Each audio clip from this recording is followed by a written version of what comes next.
आइए दोस्तों, इस वीडियो में पढ़ते हैं 10th क्लास का मैथ एक्सरसाइज 5.3। 5.3 पढ़ने से पहले इसमें दिए गए तथ्यों का जानकारी लेंगे। एपी एपी किसको कहते हैं पीछे भी बता चुके हैं, लेकिन इस चैप्टर को शुरू करने से पहले भी बता देते हैं। कहता जिस श्रेणी में हर अगला पद एक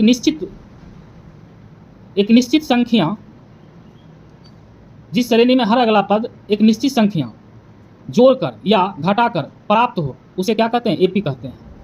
कहता जिस श्रेणी में हर अगला पद, मान चलिए 2 है, तो 2 एक निश्चित संख्या है और इसमें जोड़कर अगला पद लिखा जाए तो 2 में 3 जोड़ेंगे कितना होगा? 5, 5 में 3 जोड़ेंगे कितना होगा? 8, 8 में 3 जोड़ेंगे कितना होगा? 11। एक निश्चित संख्या है और इसमें 3 जोड़ते जा रहे हैं और अगला पद हमको मिलते जा रहा है, इसी को क्या कहते हैं? एपी कहते हैं। क्या कहते हैं? एपी।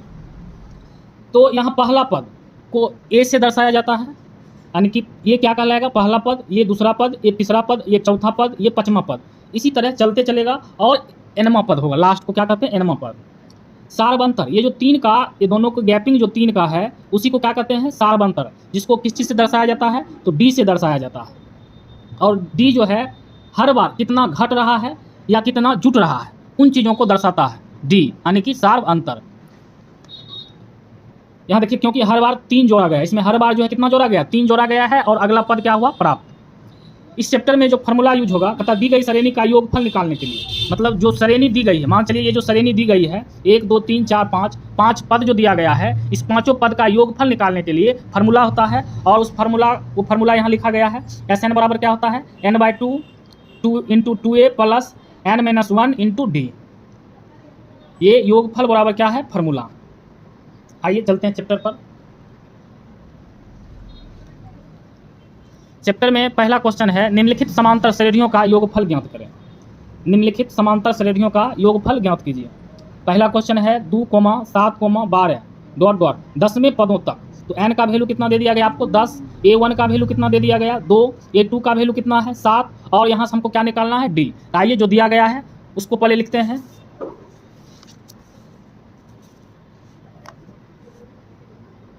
एक्सरसाइज 5.3 का क्वेश्चन नंबर 1 दिया गया है। क्या दिया गया है?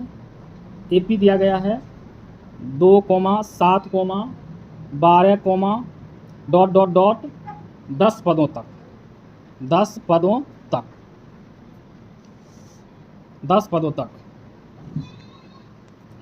a1 बराबर क्या हो जाएगा? 2 और a2 बराबर क्या हो जाएगा? 7 और n बराबर क्या दिया गया है? 10। तो यहाँ से हम निकालेंगे किसका वैल्यू? d का वैल्यू। तो d बराबर फार्मूला क्या होता है? a2 minus a1। तो a2 का वैल्यू कितना दिया गया है? 7। तो a2 का स्थान पर क्या बैठाएंगे? 7। और a1 क्या दिया गया है? 2।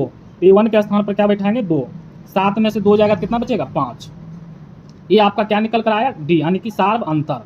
हमको निकालना क्या है? योगफल निकालना है। तो Sn बराबर क्या होता है फार्मूला? योगफल बराबर। तो Sn बराबर फार्मूला होता है n/2 × 2a plus n-1 × d। ये फार्मूला होता है। तो बराबर n का वैल्यू कितना? 10। क्या हो जाएगा? 10/2। 2 और 1 बीच में कैसा संबंध? गुना का संबंध। गुना का चिन्ह देंगे। a का वैल्यू कितना है? a का वैल्यू 2 है।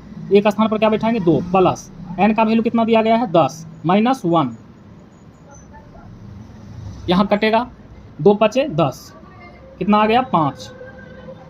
2 को 2 से गुना करेंगे कितना हो जाएगा? 4 प्लस 10 में से 1 जाएगा, सॉरी डी का वैल्यू नहीं बैठा है, डी का वैल्यू कितना है? 5। अब देखिए 10 में से 1 जाएगा कितना बचेगा? 9 और गुना में क्या है? 5। 5 × 4 प्लस 9 को 5 से गुना करेंगे कितना हो जाएगा? 9 पचे 45। 5 और ये घर के बीच कैसा संबंध है? इस घर और 5 के बीच संबंध है गुना का। तो 5 गुने 45 में 4 जोड़ेंगे कितना हो जाएगा? 49। गुना करेंगे 9 पचे 45, 45 का 5 बाकी 4, 5 का 20, 20 4 24, यानी कि 10 पदों का योगफल कितना आ जाएगा? तो 245 आएगा। दोस्तों अगर वीडियो अच्छी लगी हो तो लाइक, सब्सक्राइब और कमेंट्स करें। आप स्क्रीनशॉट ले सकते हैं।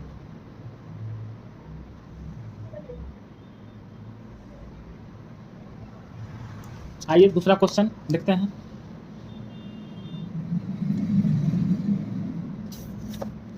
दूसरा क्वेश्चन में भी सेम कंडीशन है।